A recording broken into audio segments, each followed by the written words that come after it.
Hindi siya malagkit, hindi siya heavy. Lightweight lang din siya.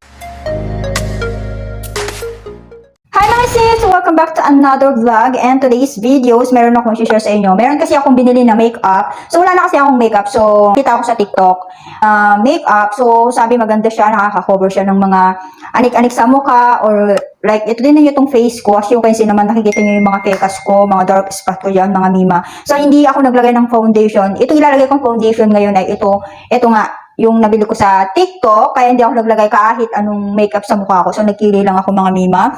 Nabili ko to ng 130 ata ito mga mi. O, kung hindi ako nagkakamali, lagay ko na lang dyan sa screen kung magkano ko siya nabili. So, ito nga pala si Mini Melly Full Coverage Creamy Foundation. So, ito siya. Sa nakita ko, maganda naman yung coverage sa mukha niya. Kaya, napabili ako, napabudol ako. And, ayan, nagamit ko na din siya mga mi. Okay, nagamit na din ng anak ko. At meron din siyang salamin. May pasalamin siya dyan. And yung kanyang product, ganito yung itsura niya. Ganyan siya.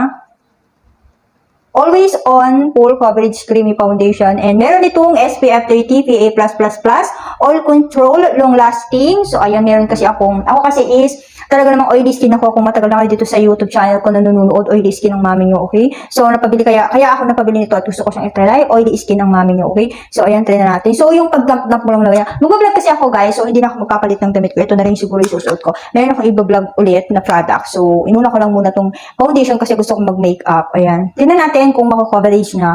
Ayan, nakikita nyo, grabe no, ang pangit talaga pag meron kang dark spot o peka. So guys, ang tagal-tagal ko nang tinatanggal yan, hanggang ngayon hindi pa rin siya natatanggal. Ang dami ko nang ginamit na product pero hindi pa siya natatanggal. Diyos ko, napakahirap. So sa mga magaganda yung mukha dyan, nako, huwag kayong gumamit ng kung ano-ano sa face nyo. Kung okay naman, kung wala naman kayong problema sa mukha nyo, huwag na kayong gumamit ng mga rejuve o matatapang na product kasi naku, magsisisi kayo bandang huli. Lalo na sa mga naaarawan, ganyan guys. Huwag kayong gumamit ng mga kung ano-anong product sa mukha nyo.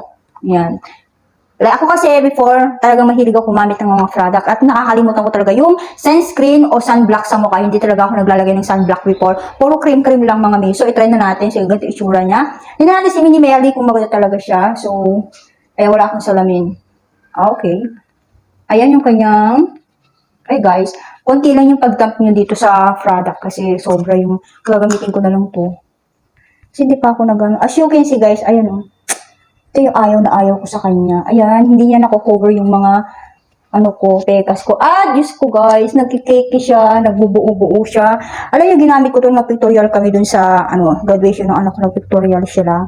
Ito yung ginamit ko guys, nagbuo-buo, ang pangit. Tingnan nyo, sobrang, hindi ko alam kung nakikita din sa camera, pero sobrang nagbubuo talaga siya.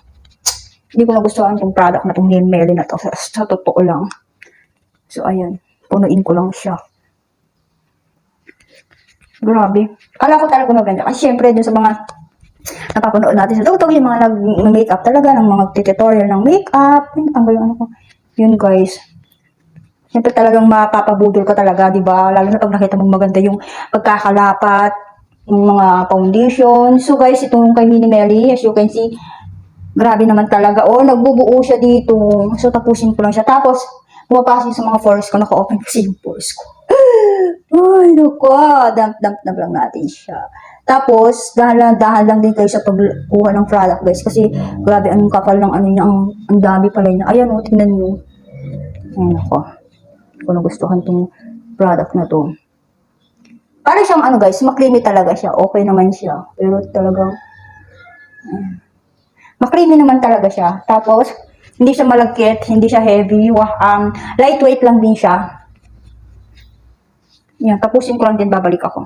So, you can see, meron pa rin, nakikita ko pa rin yung mga pekas ko or dark spot ko dyan sa mukha ko. And, mahalata mo talaga yung mga, product dito sa mukha mo. And, talagang, ayan, medyo, para sa akin, may pagka-malagkit siya ng konti. And, ayan, kung hindi mo siya papatungan ng powder, siguro meron siyang pagkamalagkit. And, hindi ko nagustuhan dito sa product na ito, guys, ay, siya dito.